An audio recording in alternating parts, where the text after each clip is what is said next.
2020년 가을학기 교리강좌 제9주차 구원론에 관한 강좌를 시작합니다.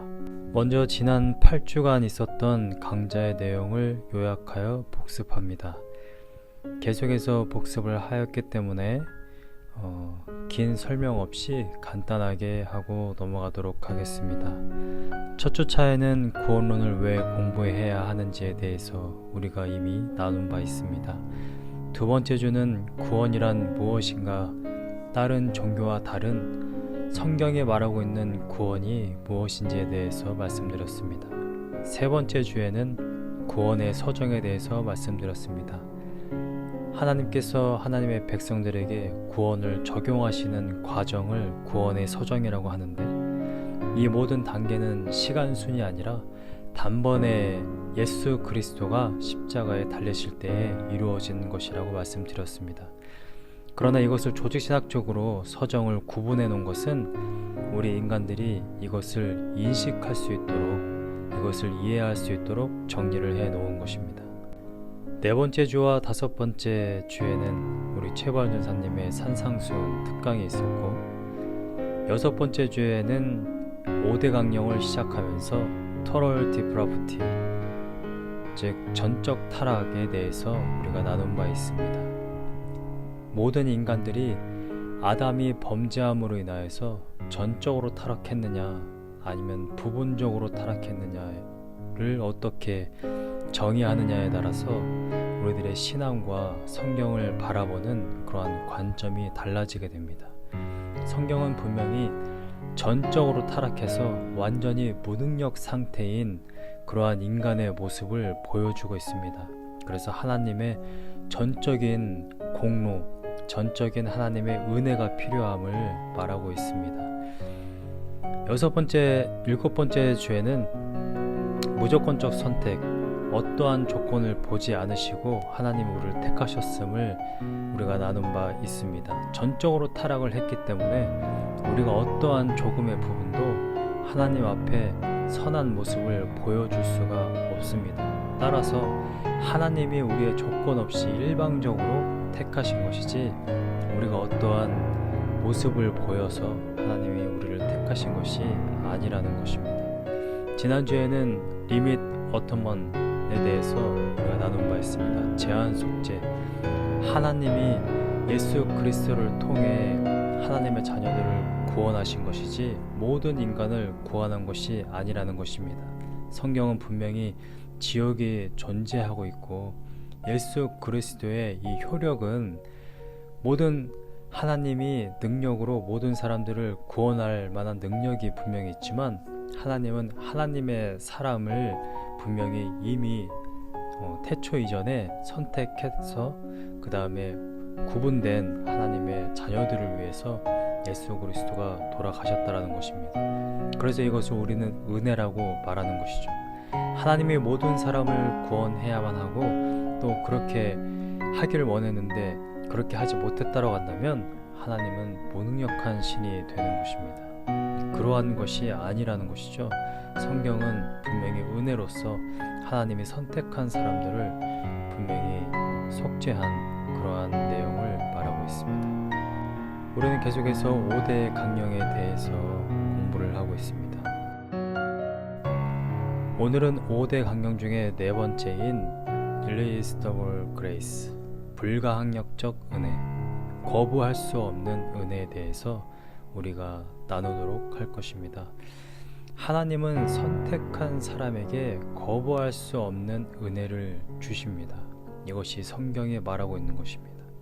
이것을 성령님의 유효한 부르심이라고 말할 수 있는데, 하나님이 작정한 사람에게 은혜를 부어주실 때에는 그 은혜를 우리가 거부할 수 있는 그러한 힘이 존재하지 않는다는 것입니다. 하나님은 우리보다 크신 분이시고 능력이 있으신 분이시기 때문에 하나님이 작정해서 구원하고자 한 사람은 반드시 은혜를 부어주셔서 하나님께로 돌아오도록 만드는 그러한 은혜를 베푸십니다. 마지막 날 심판대 앞에 섰을 때에 하나님이 물으신다면 여러분들은 어떻게 대답하겠습니까? 너의 친구들은 복음을 듣고도 나를 믿지 않았는데 너는 왜 믿었느냐? 복음은 모든 사람들에게 전해집니다. 그런데 누군가는 듣고 누군가는 들었지만 회개하고 누군가는 듣고서도 그것을 거부하는 사람들이 있습니다. 사람이 거부할 수 있는 능력이 있는 것이냐? 그렇지 않다라는 것이죠. 모든 사람은 다 하나님의 말씀을 귀담아 듣지 않습니다. 하나님의 말씀인지도 알 수 없고요. 눈으로 보지 못하고 귀로 듣지 못하고 마음으로 생각하지도 못하는 것이 바로 모든 타락한 사람의 상태인 것입니다. 그런데 우리는 어떻게 복음을 듣고 회개하게 될 수 있었던 것일까요? 그것은 하나님이 우리에게 회개할 수 있는 능력과 은혜를 부어주셨기 때문인 것입니다. 따라서 우리는 심판대 앞에서 내가 그 복음을 들었고 그 복음에 내가 반응했고 내가 회개해서 이곳에 온 것입니다 라고 절대 말할 수 없다라는 것입니다. 오직 하나님의 은혜로 내가 구원함을 받아 이곳에 왔습니다 라고 말할 수밖에 없다라는 것이죠.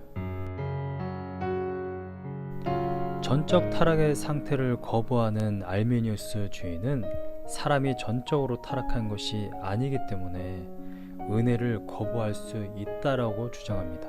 그러한 능력이 있다라고 생각을 하는 것이죠. 성경은 그렇게 말하지 않습니다. 전적으로 타락한 인간은 하나님의 은혜가 없으면 구원의 빛을 절대 볼 수 없습니다. 하나님의 구원 계획은 오직 하나님의 힘으로 하나님의 능력으로만 가능하게 되는 것인데 다니엘 4장 35절 말씀을 보면 하늘의 군대에게든지 땅의 사람에게든지 그는 자기 뜻대로 행하시나니 그의 손을 금할 자가 아무도 없도다 라고 기록되어 있습니다. 욥기 42장 2절에도 이러한 말씀이 있어요. 주께서는 못하실 일이 없사오며 무슨 계획이든지 못 이루실 것이 없는 줄 아오니. 따라서 존 펠퍼 목사님은 이러한 말씀을 하신 바 있습니다. 우리는 죄 가운데 죽어 있으며 반항의 본성 때문에 하나님께 복종할 능력도 없다. 따라서 하나님이 우리의 반항을 이기지 않으시는 한 우리는 결코 그리스도를 믿을 수 없다라고 말합니다. 하나님의 능력이 하나님을 거부하고자 하고 하나님의 말씀을 들을 수 없는 그 완전히 타락한 상태를 뚫고 들어와서 하나님의 말씀에 순종하도록 하나님께로 돌아갈 수 있는 마음을 주셔서 우리가 그 은혜로 말미암아 하나님께로 돌아갈 수 있는 것이지 우리에게 그 어떠한 선함이나 어떠한 능력이 있어서 우리가 스스로 하나님께 가거나 스스로 하나님께 가지 말아야 하는 그런 판단을 하거나 하는 것이 아니라는 것입니다. 하나님이 불가항력적인 절대로 거부할 수 없는 은혜를 부어주시면 그 자녀들은 하나님께로 갈 수밖에 없다라는 것입니다. 물론 이러한 은혜를 항상 부어주시는 것은 아니지만 구원에 있어서만큼은 반드시 하나님의 능력이 있어야지만이 이 구원의 효력이 발생하게 된다라는 것이죠. 사람들은 이러한 질문과 생각을 합니다. 하나님이 우리를 이끌어 주셔야 하는 것은 맞지만 우리가 자유를 발휘하여 그 이끄심에 저항할 수도 있고 그것을 받아들일 수도 있지 않은가 이렇게 생각을 해요. 그러나 우리가 이미 나눈 바대로 전적 무능력이란 하나님께 복종할 능력이 없다라는 뜻입니다. 육신의 생각은 하나님과 원수가 되나니 이는 하나님의 법에 굴복하지 아니할 뿐 아니라 할 수도 없음이라. 이것이 성경이 말하고 있는 것이죠. 따라서 요한복음 6장 44절에서 예수님이 말씀하신 것처럼 나를 보내신 아버지께서 하나님께서 우리를 이끌지 아니하시면 아무도 예수님께로 갈 수가 없는 것입니다. 알메니우스주의자들이 생각하는 것처럼 끊임없이 우리가 오류를 범하는 한 예를 들자면 그것이 요한복음 12장 32절 말씀입니다. 내가 땅에서 들리면 모든 사람을 내게로 이끌겠노라 하시니. 한글과 영어에는 모든 사람이라는 표현이 있지만 원문에는 사람이라는 단어가 없습니다. 모두라는 단어만 있죠. 그렇다면 이 모두라는 단어는 무엇을 지칭하는 것일까요? 그것은 12장 바로 전장에 사도 요한이 이 단어를 어떻게 쓰여져 있는지를 보면 알 수 있습니다. 요한복음 11장 52절을 보면 그 해의 대제사장이었던 가야바가 이러한 고백을 하죠. 그 민족만 위할 뿐 아니라 흩어진 하나님의 자녀를 모아 하나가 되게 하기 위하여 죽으실 것을, 이라는 구절이 있습니다.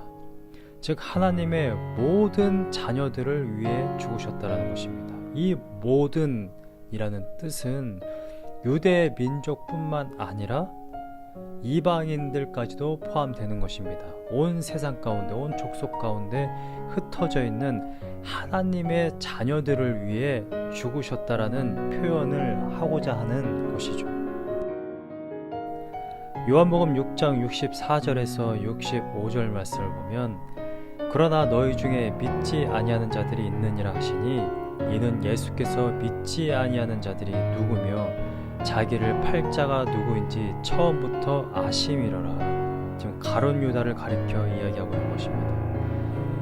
근데 65절에 이어서 이렇게 말씀하시죠. 또 이르시되 그러므로 전에 너희에게 말하기를 내 아버지께서 오게 하여 주지 아니하시면 누구든지 내게 올 수 없다 하였노라 하시니라. 자기를 팔 가룟 유다를 지칭하면서 지금 이 말씀을 이어서 하시는 것입니다. 누구든지 아버지께서 오게 하지 않으면 누구든지 내게 올 수 없다.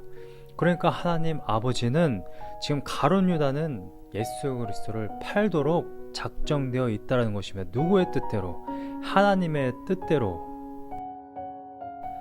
유다가 은혜에 저항했다는 점이 아니라 아버지가 그를 오게 하여 주지 않으시고 이끌지 않으시는 것입니다. 하나님은 예수님께로 가룟 유다를 이끌지 않았다라는 거예요. 예수를 배반하도록 했고 예수 그리스도를 팔도록 하나님이 작정을 하셨다라는 것입니다. 따라서 우리는 가룟 유다처럼 예수님을 팔고 배교하고 거부하지 않고 예수 그리스도를 따를 수 있도록 하나님이 우리를 이끄시고 예수님께로 오도록 초청하셨다는 것은 우리에게 얼마나 큰 은혜인지 모릅니다. 성경은 회개하여야 구원받는다라고 분명하게 말합니다. 그래서 사람들은 이렇게 이야기하죠. 하나님의 전적인 능력이 아니라 바로 나 자신이 회개해야 구원받는다라고 가르치지 않느냐. 여기에 대한 답은 그것이 맞습니다. 회개를 해야 구원받습니다. 그러나 분명히 다시 한번 말씀드립니다만 전적으로 타락한 인간은 스스로 돌이켜 회개할 수 없다라는 것입니다. 우리는 인식론적으로 내가 회개하는 것을 경험했기 때문에 나 자신이 회개했다라고 말할 수 있지만 그 회개의 배후에는 하나님의 그 전적인 은혜의 역사가 있었다라는 것이죠. 디모데후서 2장 25절을 보면 하나님이 그들에게 회개함을 주사 진리를 알게 하실까 하며 라고 기록되어 있습니다. 하나님이 우리를 선택하셨고 부르셔서 복음을 듣게 하시고 회개할 수 있도록 하시고 믿음을 주신 그 모든 사건은 하나님께서 하신 일이라는 것입니다. 요한복음 1장 12절에서 13절 말씀은 이렇게 기록하고 있습니다. 영접하는 자 곧 그 이름을 믿는 자들에게는 하나님의 자녀가 되는 권세를 주셨으니 영접을 해야만 구원을 받는 것처럼 쓰여져 있어요. 그런데 13절에 이어서 뭐라고 되어 있습니까? 이는 혈통으로나 육정으로나 사람의 뜻으로 나지 아니하고 오직 하나님께로부터 난 자들이니라. 하나님이 우리를 거듭나게 하셨다라는 것입니다. 그래서 영접을 할 수 있다라는 것이죠. 구원은 하나님만 하실 수 있는 일입니다. 인간이 할 수 있는 일이 결코 아닙니다. 따라서 존 포연 목사님은 이렇게 불가항력적 은혜를 정의합니다. 모든 인간은 날마다 하나님께 저항한다. 이것이 타락한 상태인 것이죠. 그러나 아무리 자격 미달의 반항자라 해도 하나님이 그를 값없이 구원하기로 택하셨다면, 하나님이 작정하셨다면 때가 되었을 때 그분의 구원의 은혜가 우리들의 그 모든 저항을 이겨버린다라는 것입니다. 이것이 바로 불가항력적 은혜입니다. 그래서 우리는 사도 바울과 같이 이러한 고백이 나오는 것이죠. 내가 나 된 것은 하나님의 은혜로 된 것이니 내게 주신 그의 은혜가 헛되지 아니하여 내가 모든 사도보다 더 많이 수고하였으나 내가 한 것이 아니요 오직 나와 함께 하신 하나님의 은혜로라. 이 사도 바울의 고백이 저와 여러분들 모두의 고백이 되기를 소망합니다. 하나님께서 모든 사람들 중에 우리를 택하시고 예수님이 바로 우리 자신, 다른 사람이 아닌 나 자신을 위해 십자가에서 돌아가시고 우리가 예수 그리스도를 영접하도록, 회개하도록, 하나님을 섬기도록 우리를 은혜로 우리를 구원하신 그 사건을 우리가 다시 한번 되새기며 살아가는 귀한 하루하루가 되시기를 소망합니다. 감사합니다.